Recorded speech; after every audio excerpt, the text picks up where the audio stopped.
Desaparece gente. Desaparecen aviones. Desaparecen barcos. ¿O no? ¿Estas desapariciones son accidentes? ¿O son cuentos chinos, consecuencia de causas naturales o de causas sobrenaturales? ¿Se puede pasar a otro punto del tiempo y el espacio? ¿Qué desaparición es más difícil de explicar? ¿Y cuál es más difícil de aceptar?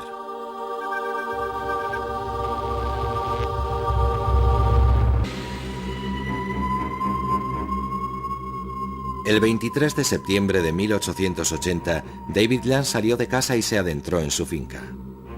Saludó al juez local que pasaba por allí.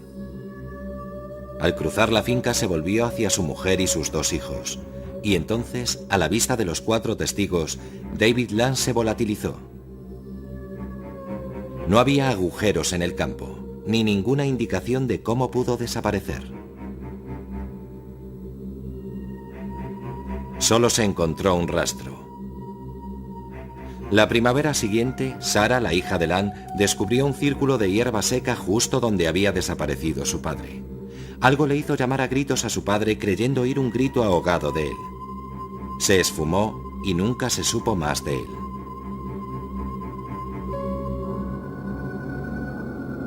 Pero ¿cómo puede alguien desaparecer de repente?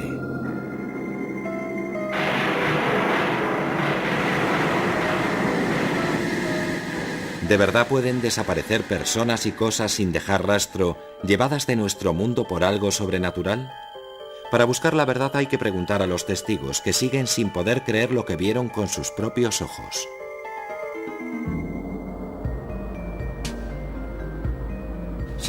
Me ha pasado varias veces. Voy conduciendo por una carretera recta y al mirar por el retrovisor reparo en un coche detrás de mí. Vuelvo a mirar a los pocos segundos y para mi sorpresa no hay nada. El coche se ha evaporado. Me digo que habrá tomado una bifurcación que yo no he visto.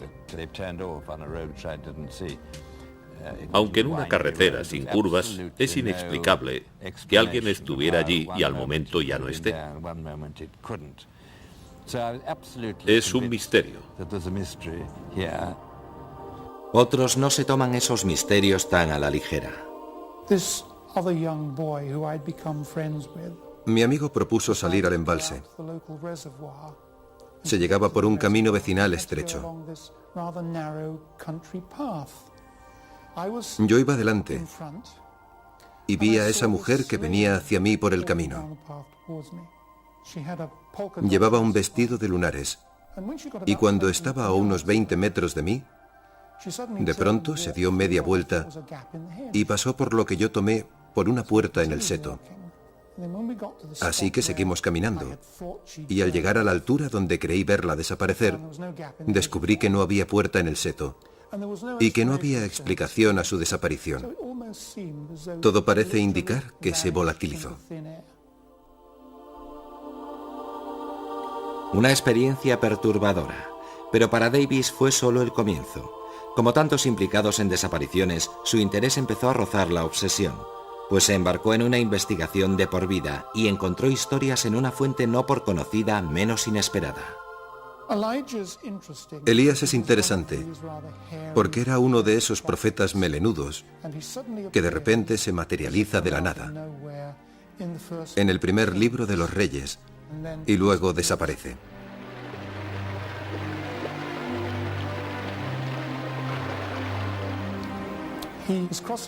Está cruzando el Jordán con su discípulo y al llegar a la otra orilla descienden del cielo eso que llaman un carro de fuego y caballos de fuego, y al mismo tiempo un tifón parece llevarse a los cielos a Elías, que desaparece. ¿Fue un fenómeno meteorológico o una desaparición sobrenatural? Los tifones no se llevan así a la gente, salvo en la Biblia, claro. Muchas veces, una desaparición va acompañada de oscuridad. Puede deberse a un eclipse de sol o a una fuerte tormenta. Eso no desalentó su investigación.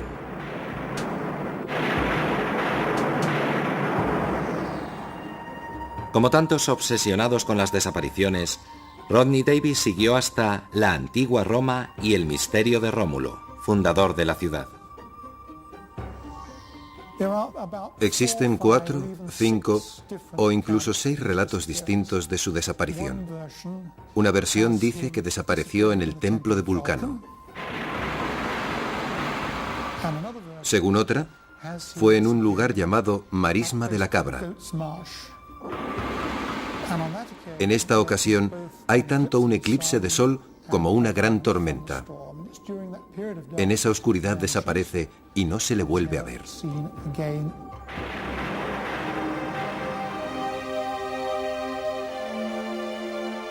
Esas historias de dioses y héroes tienen más de mito que de realidad. Durante siglos no ha pasado un solo año sin que alguien desapareciera. La de Amelia Earhart es la típica desaparición de la aviación que se convierte en leyenda. Ocurrió hace 60 años y 1 millón de palabras. Y la leyenda sigue creciendo. Cuando desaparece alguien tan famoso y de modo tan misterioso, no podemos dejarlo correr. Necesitamos una explicación. El misterio da paso a la obsesión.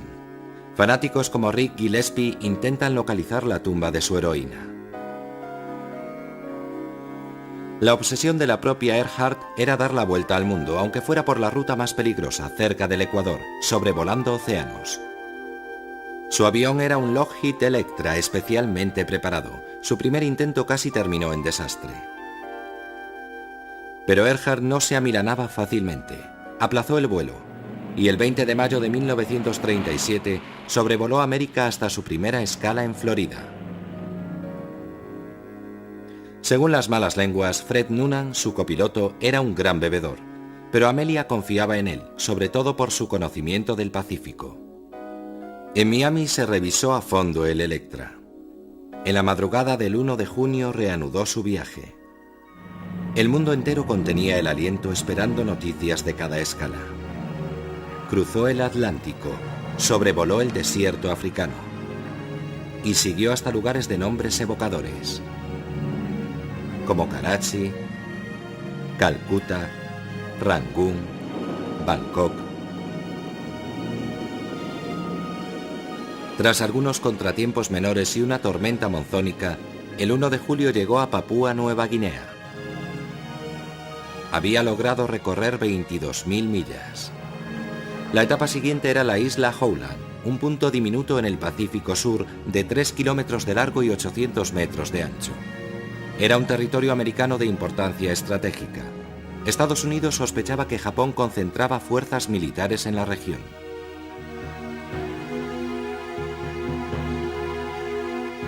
Amelia sobrevolaría el polvorín. Ignorando el peligro, el 2 de julio el Lockheed de Amelia despegaba para cubrir las 2.500 millas hasta Howland. Confiaba en sus instrumentos, en Noonan y en la suerte. A las 15 horas de vuelo, los operadores de radio captaron un mensaje. Estamos volando en círculo. ¿Sobre qué isla? A las 5 horas otra señal indicaba que seguía buscando. No contestó más mensajes. Amelia Earhart, Fred Noonan y el Electra desaparecieron sin dejar rastro.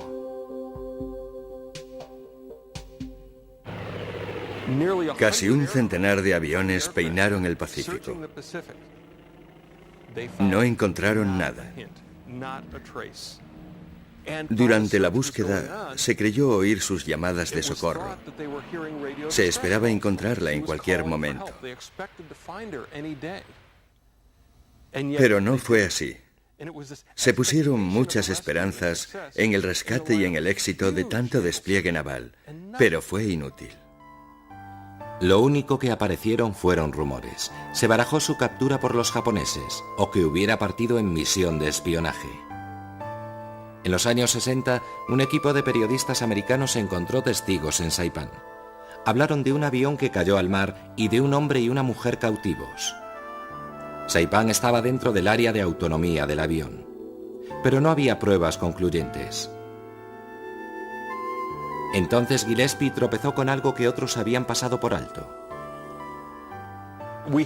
Hace poco, por un documento hallado en los archivos de una nación del Pacífico, supimos que en 1940, es decir, 3 años después de la desaparición de Earhart, las autoridades británicas encontraron los restos de una persona abandonada en la isla que falleció allí tras intentar sobrevivir.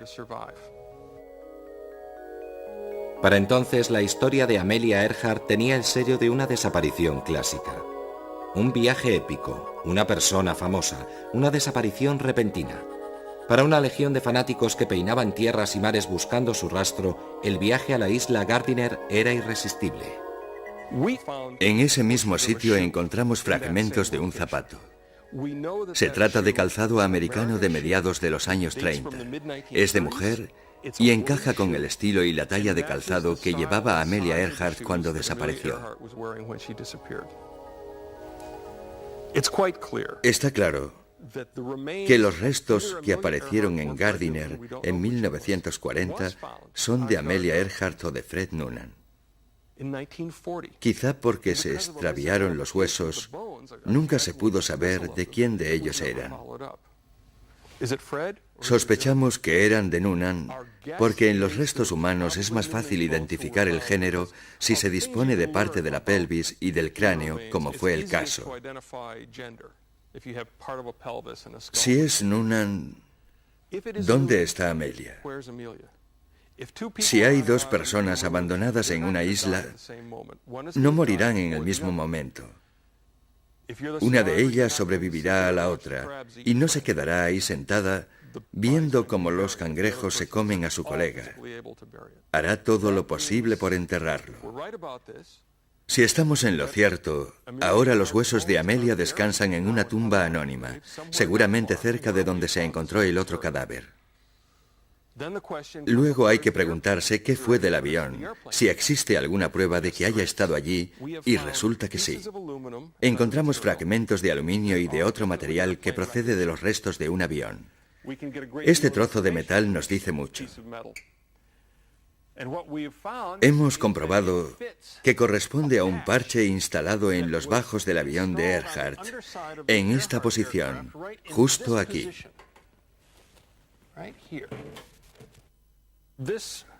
Este fragmento es plexiglas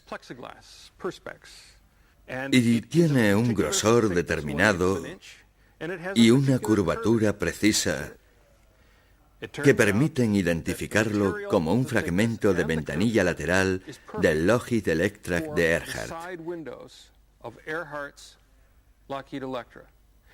Y también es muy importante que no corresponde a uno de los aviones de la Segunda Guerra Mundial que había por la región. El último mensaje de Earhart decía: estamos en la línea de posición. No habían divisado Howland y la buscaban volando a lo largo de esa línea. Si Noonan calculó mal la línea de identificación, esta debió ponerles sobre la pista. Volando en esa línea debieron sobrevolar la isla Gardiner.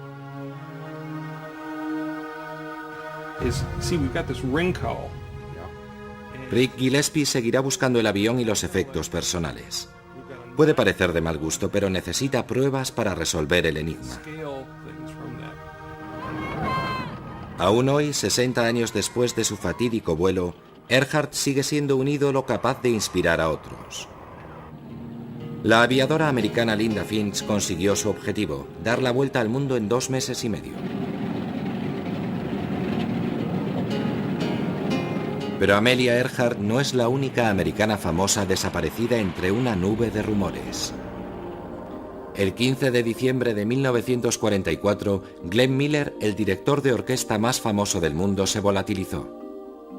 Había recibido órdenes de volar a París y embarcó en un Norseman monomotor pilotado por Johnny Morgan. No entendí por qué Johnny Morgan se empeñó en volar ese día. Había niebla. Hacía un día de perros y él no tenía experiencia. El Norseman despegó a pesar de las inclemencias. Fue la última vez que los vi. El Norseman nunca llegó a París. Desde entonces ha habido mucha controversia en torno a lo que ocurrió ese fatídico día. Victor Gregory, excomandante de bombarderos, cree que un miembro de su tripulación fue testigo de la suerte del Norseman. Volvíamos de una incursión frustrada sobre la ciudad alemana de Schegan y teníamos órdenes de echar al mar las bombas, sobre todo el pastel de 4.000 libras, que era muy peligroso si se aterrizaba con él a bordo. Después de que soltáramos las bombas, el copiloto vio una avioneta que bajaba por estribor y la identificó inmediatamente como una Norseman. Estoy convencido de que se vio atrapada en la onda de choque de uno de los pasteles de 4.000 libras que explotaron a la vez y desapareció en el mar. Después supe que el único Norseman que voló aquel día fue el de Glenn Miller, así que no me cabe duda de que yace en el fondo del canal. Esa es una teoría, pero hay otras, más suspicaces y quizá más plausibles. El detective Gordon Buchan cree que el avión no se estrelló, ni Glenn Miller con él. Tengo en mi poder una copia del registro de todos los aviones Norseman 70.285 y demuestra que ese Norseman voló por la zona de Nueva York hasta el 29 de enero de 1947, en que fue desguazado. Es decir, unos 3 años después de la supuesta desaparición de Glenn Miller. Cuando hice preguntas y llamé a varias puertas del Ministerio de Defensa, esas puertas se cerraron rotundamente. Nadie, al parecer, quiere hablar de la desaparición de Miller. Otros también creen que ha habido una tapadera de alto nivel. Un alto oficial dijo a Udo Ulfkott que la inteligencia estadounidense se había inventado la historia de la desaparición, por motivos de delicadeza y de decencia. Después de 1945, cuando la inteligencia alemana cooperó con la americana, los americanos mencionaron que Glenn Miller no murió en ese accidente de avión. Los alemanes quisieron saber qué pasó, y los americanos dijeron, bueno, murió en una casa de putas, pero por entonces no podíamos contar eso a la gente, así que inventamos la versión de que murió en un accidente de avión. Para confirmar esto, la familia de Glenn Miller tampoco cree en un accidente. Mi padre Herb, hermano menor de Glenn, no se tragó los cuentos que los militares contaron a la familia. Creía que Glenn padecía una grave enfermedad, cáncer quizás, porque Glenn fumaba como un carretero. En las últimas fotos que tenemos de él, sus uniformes cortados a medida le vienen grandes, le sobran por todas partes. Mi padre cree que murió de muerte natural. Como en tantas desapariciones, escasean las pistas, aunque puede haber una en la última carta de Miller enviada a su hermano Herb. Cuando recibáis esta carta, ya estaré en París, lanzándome en picado sobre el canal. Lanzándome en picado sobre el canal. Y de repente aparece alguien con su chapa de identificación y seguirá llegando gente con esas ridículas y estúpidas teorías. Y creo saber que nos diría hoy Glenn si pudiera hablar. Diría, no intentéis averiguar qué me pasó. Los misterios son buenos para el negocio.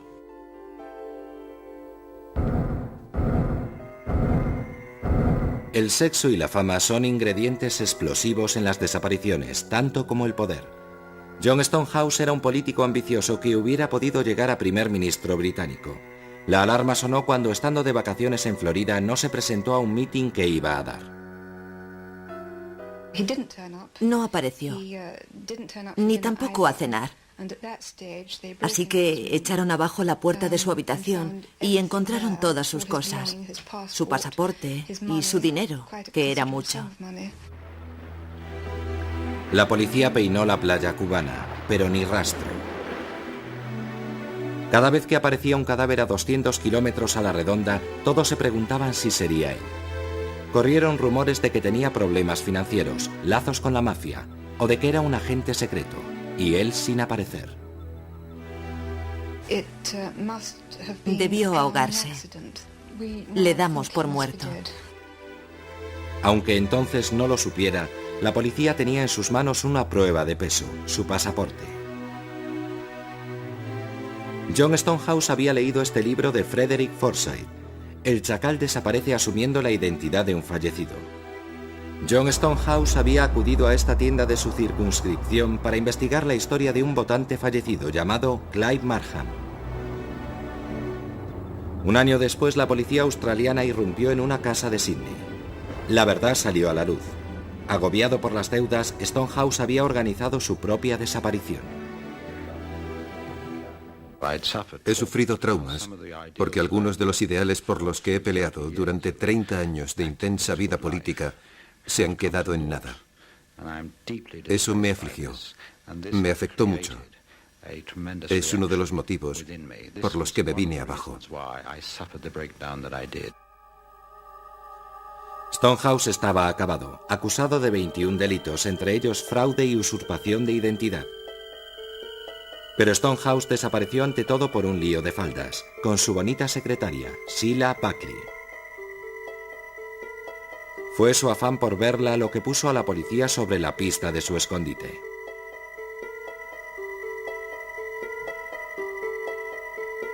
A los 11 años del misterio, Stonehouse desapareció definitivamente. Caído en desgracia, arruinado y olvidado, murió junto a Sheila Buckley, la amante por quien renunció a todo, incluso a su propia identidad.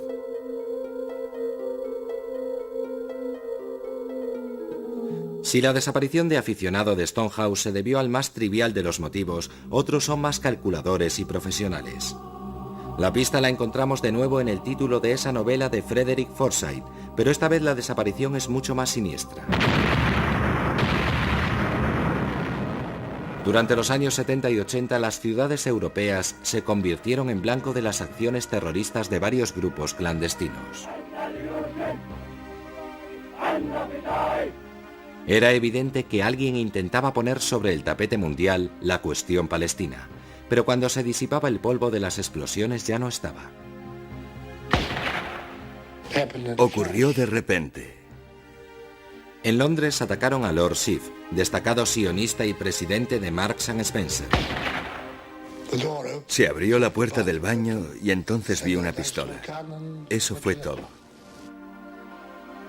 Entonces, en 1975, se produjo el ataque más audaz en la sede de la OPEP, en Viena. Hubo 3 muertos y se tomaron 11 rehenes, entre ellos algunos ministros. Los liberaron tras un vuelo al norte de África. ¿Quién era el cerebro? ¿Esta oscura figura que estrecha la mano de un prisionero y abraza al ministro venezolano del petróleo? Se le puso un apodo, Carlos el Chacal, porque desaparecía utilizando disfraces y nombres prestados. Una redada en un piso franco de Londres permitió dar con una pista. Una anotación en un libro que apareció en un arsenal dio a la prensa el verdadero nombre. Por fin el Chacal tenía una identidad. Ilich Ramírez Sánchez. Quería ser una estrella y tomó la vía del terrorismo para lograrlo.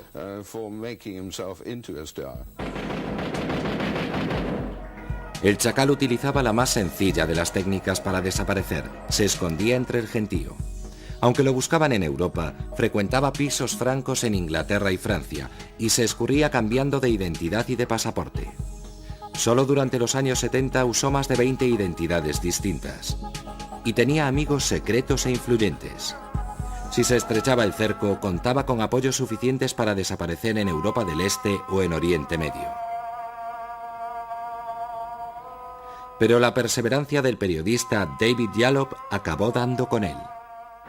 Es el hombre más buscado del mundo, número 1 en la lista de Interpol desde 1975. Bueno, pues está aquí, en Damasco. Digan lo que digan a Saad al-Idubar, jefe de los servicios secretos, sé que está aquí.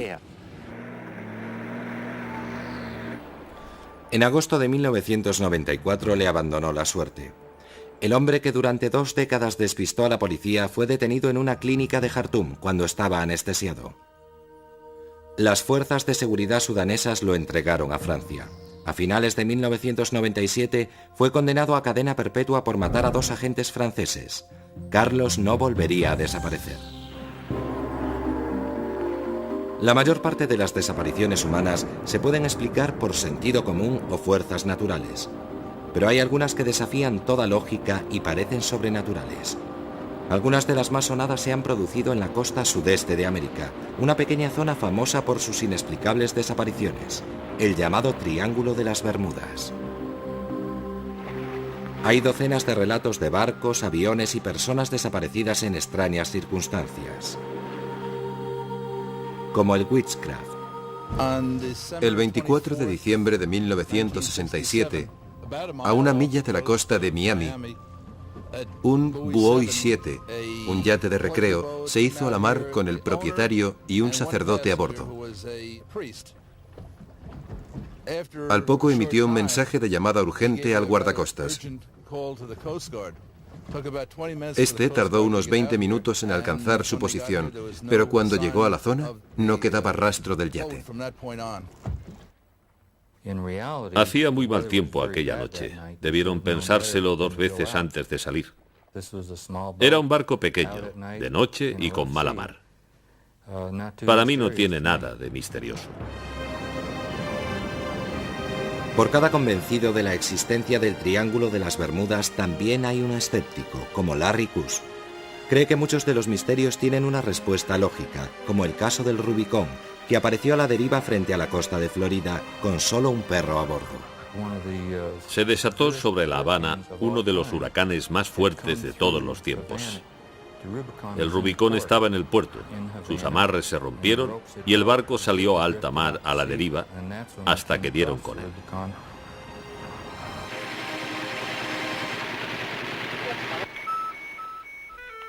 Los guardacostas creen que hay razones muy sencillas que explican la desaparición de tantos barcos en el Triángulo de las Bermudas.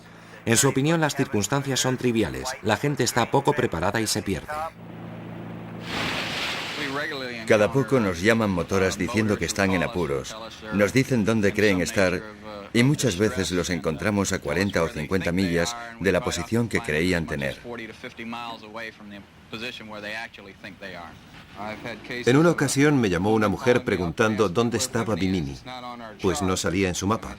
Le pregunté, ¿qué tipo de carta tiene? Y me contestó, tengo el diccionario abierto por el Atlas Mundial. Sale a navegar por la corriente del Golfo con un Atlas Mundial. Este es un caso típico de llamada. Entonces, ¿qué es el Triángulo de las Bermudas y dónde está exactamente? No es triangular, sino más bien romboide. El triángulo se define como la línea que va de Florida a Puerto Rico, de ahí a Bermudas y de vuelta a Florida. Aunque realmente este solo es el centro de una zona más amorfa y mucho más grande, donde se supone que se han producido los casos. Pero no ocurren todos en el Triángulo Central, como dice la gente. Resulta difícil explicar el número de desapariciones en este cementerio de la navegación. Aquí se encontró abandonado el Marie Celeste y también aquí han desaparecido cargueros enormes.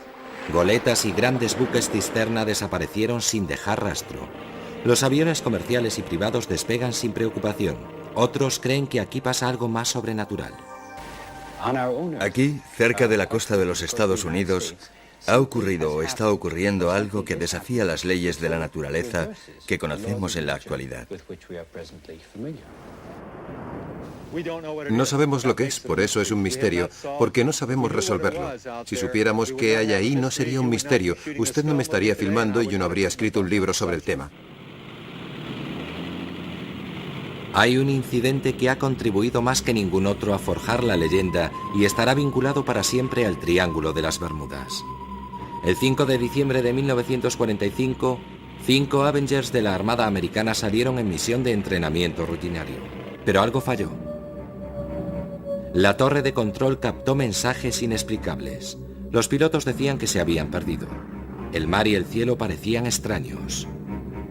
Y luego, Silencio. Se envió un avión de rescate Mariner. También él perdió el contacto por radio. Entonces se acometió un rastreo a fondo día y noche. Se habían esfumado 5 Avengers, un Mariner y 23 tripulantes. Jamás se encontraron supervivientes ni restos del naufragio. Entraron en el triángulo diabólico y no volvieron a salir. El misterio no era tanto cómo se habían perdido, sino cómo pudieron desaparecer. Bueno, los Martin Mariners tenían un historial de explosiones. Llevaban varios miles de litros de combustible y lo que pasó es que el avión explotó en pleno vuelo a los 27 minutos de despegar, como vieron varias personas desde un barco de la Armada.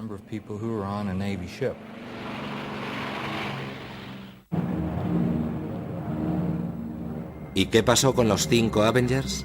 Se perdieron, se quedaron sin combustible y cayeron al mar antes de que llegara el socorro.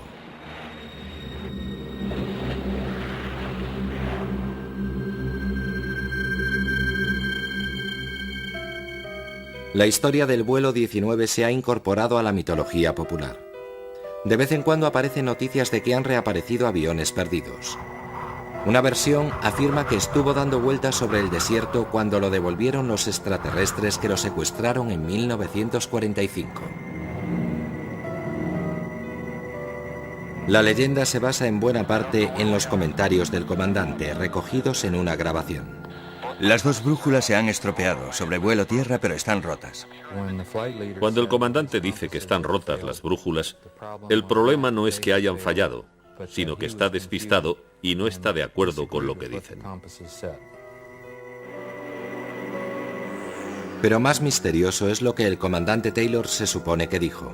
No vengan detrás de mí, parece como si vinieran de fuera del espacio. En el diario de navegación dice, no vengan detrás de mí. Y esto lo decía cuando hablaba con alguien de tierra, el teniente Cox. Y cuando Cox le dice, volaré dirección sur para encontrarte, es cuando Taylor responde, no vengas detrás de mí, ya sé dónde estoy. En 1945, cuando Taylor dice, parece que vienen del espacio exterior, la gente normalmente no hablaba de ovnis.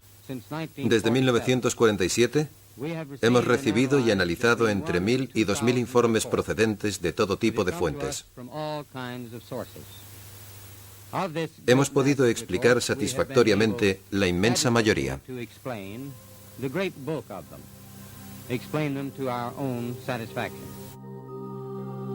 El único problema de los desmentidos oficiales es que la gente los toma por una prueba más de que se están ocultando los hechos.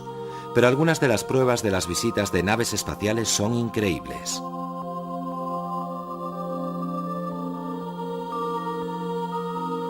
Aunque en la mayor parte de los casos existe una respuesta natural o racional, cada vez hay más casos inexplicables por la implicación de ovnis en la desaparición. Algunos cuentan incluso con la confirmación de testigos oculares. Como casi todo el mundo, al principio Bud Hopkins no creía en el tema. En 1964, mi esposa y un amigo inglés vimos un pequeño objeto metálico, ovalado, como de aluminio blando. No era reflectante, ni tenía luces, ni nada parecido. Eran las 5 de la tarde y buscamos alguna explicación, pensando que sería una especie de globo. No se movía, las nubes avanzaban muy deprisa y de repente, cuando lo adelantamos y volvimos la vista, ¡zas!, salió disparado desde el mar hacia las nubes. Bajamos corriendo del coche y nos quedamos mirando. Uno de nosotros dijo, será uno de esos ovnis. De golpe me di cuenta de que si era lo que parecía ser, teníamos visita.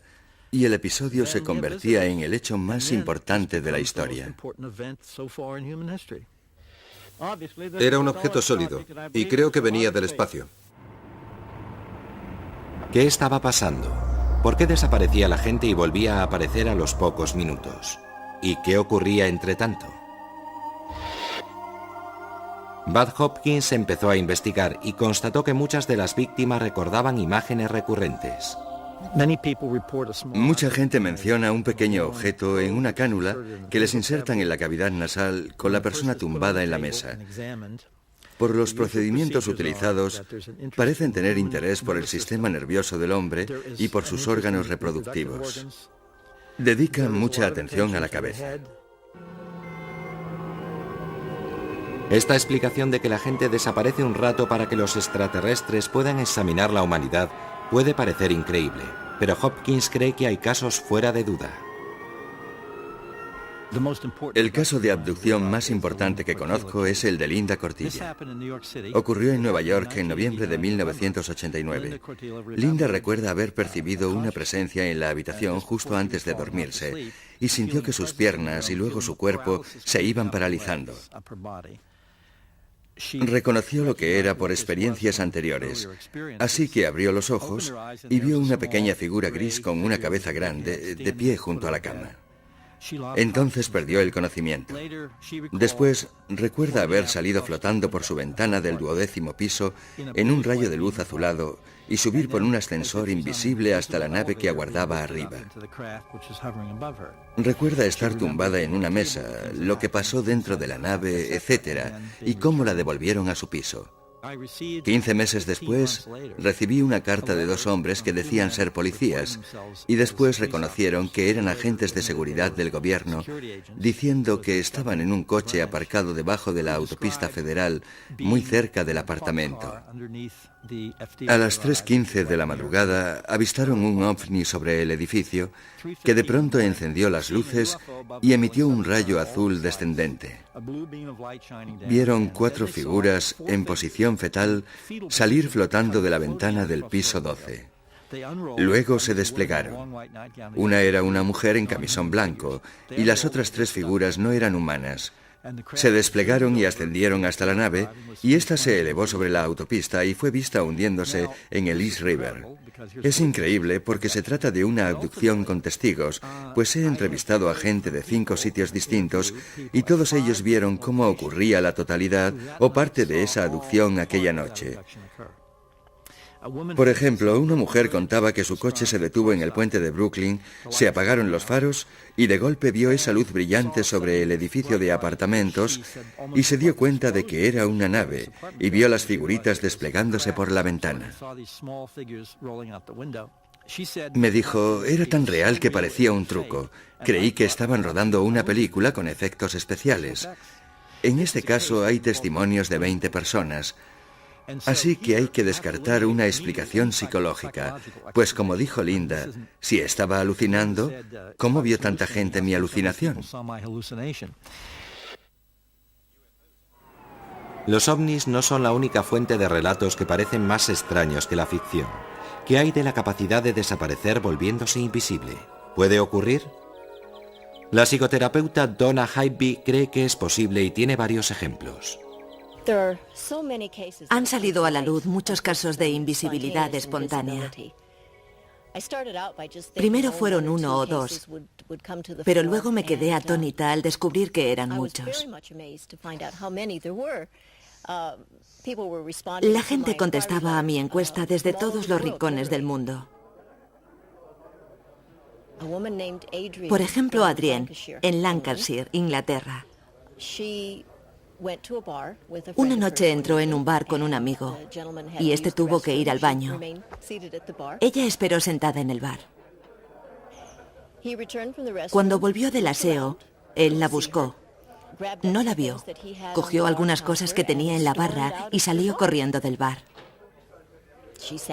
Ella se quedó allí, preguntándose qué le pasaba, y al poco su amigo volvió a entrar y le preguntó dónde se había metido, qué le había pasado, y ella le contestó, «Pero si no me he movido de mi asiento». Y él dijo, «Imposible, vine aquí y no estabas». Y ella, entre tanto, veía todo totalmente normal, pero por algún motivo, durante unos instantes se volvió literalmente invisible.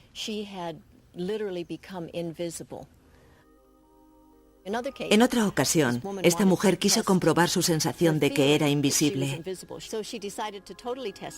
Así que entró en el aseo de caballeros. Diciéndose que si no la miraban allí, no la mirarían nunca. Y dice que nadie la vio. Dejando a un lado los ovnis y lo paranormal, ¿Existe una base científica para las desapariciones? La idea de Einstein era que es la materia, la energía materializada, la que induce la curvatura del espacio y el tiempo. Según Einstein, teóricamente es posible viajar en el tiempo. Entonces, ¿podría desaparecer una persona al viajar al futuro? Para que esto funcione, Einstein sugirió un concepto asombroso, llamado antimateria. Si tuviera gran cantidad de esta antimateria o densidad de energía negativa, podría producir una deformación del plano temporal. Al provocar esta curvatura negativa del espacio y el tiempo, este se vuelve más lento y permite hacer cosas que aterrarían al más entusiasta de la ciencia ficción. Hawking dice que si pudieras provocar este efecto, no es tanto que pudieras retroceder en el tiempo, sino que podrías ir al futuro a un ritmo distinto. Esta deformación del tiempo podría tener que ver con los llamados túneles del tiempo, que pueden conducir a la desaparición al conectar dos momentos en el tiempo producidos en el mismo punto en el espacio. Nuestro universo es tridimensional, pero podemos imaginar que es bidimensional como esta hoja de papel. Y si vivimos en Pasadena, aquí, y aquí está Londres, hay miles de kilómetros entre las dos. El universo es curvo, así que a través del hiperespacio, la distancia de Pasadena a Londres es solo de unos metros. Y aquí está este pequeño conducto, este túnel que nos llevará de Pasadena a Londres por esta distancia tan corta. Imaginemos un túnel con una boca aquí y otra allí. Hay tres posibilidades de distorsión del tiempo. La primera sería que si meto el brazo por esta boca, aparece por allí al mismo tiempo. La segunda posibilidad es que cuando meto el brazo por este agujero, sale por allí al cabo de algún tiempo. Y la tercera es que si entro por este agujero, salgo por allí antes de haber entrado. Veamos cómo funciona. Sea cual sea el camino, esta deformación del plano temporal provoca una desaparición. Viajar por el tiempo entra dentro de lo posible, pero en ese caso estaríamos invadidos por turistas del futuro. Un tipo extraordinario. Lo llama predicción cronológicamente segura. Protege la historia. Vamos, que no puedes volver al pasado y matar a tu padre y a tu madre, porque entonces no existirías. Sería una contradicción. Quizás se pueda retroceder en el tiempo, pero aún no ha llegado nadie desde el futuro a nuestra era, porque el futuro está muy lejos, y cuanto más retrocedes, más caro te sale. También puede que ya estén aquí y no los veamos, que lleven capas invisibles o algo así. Si son tan listos y con una tecnología tan desarrollada, ¿por qué no puede ser? También puede que estén aquí y los veamos, pero les demos otro nombre, como ovnis o fantasmas o... Para que se pueda viajar en el tiempo, se necesita tanto la relatividad general, que describe una estructura del universo a gran escala, como la mecánica cuántica, que rige varias pequeñas escalas. En su formulación actual, estas dos teorías son incompatibles, así que debemos encontrar otra que las concilie. Quizá la respuesta esté entre la física de los cuerpos grandes, como los planetas, y las fuerzas diminutas que afectan a los átomos. Si existen los viajes en el tiempo, causarán desapariciones en los túneles del tiempo. Una deformación del tiempo. La teoría de que entras en un túnel del tiempo, desapareces y sales en un punto distinto del tiempo y del espacio.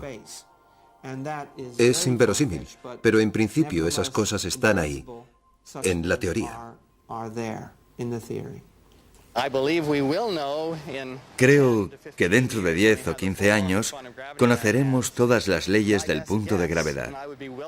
Mi pronóstico, y estoy dispuesto a apostar fuerte contra Hawking, aunque él no querrá, es que cuando tengamos esas leyes dirán que no se puede hacer una máquina del tiempo y retroceder en el tiempo nunca. No apostaría contra la existencia de máquinas del tiempo. Puede que mi oponente haya visto el futuro y conozca la respuesta. Hasta los matemáticos aceptan que el concepto de viajar en el tiempo es inverosímil, pero teóricamente posible, sobre todo si va asociado a la parte más normal y potente de la vida cotidiana, las emociones. Es posible que bajo su aspecto sobrenatural sean las emociones intensas, la tensión, la ira, el miedo, las que anulan de algún modo las fuerzas de cohesión de los átomos y del cuerpo de la persona. Si las interfieres, dejas como una desilusión que puede estar asociada a la teleportación.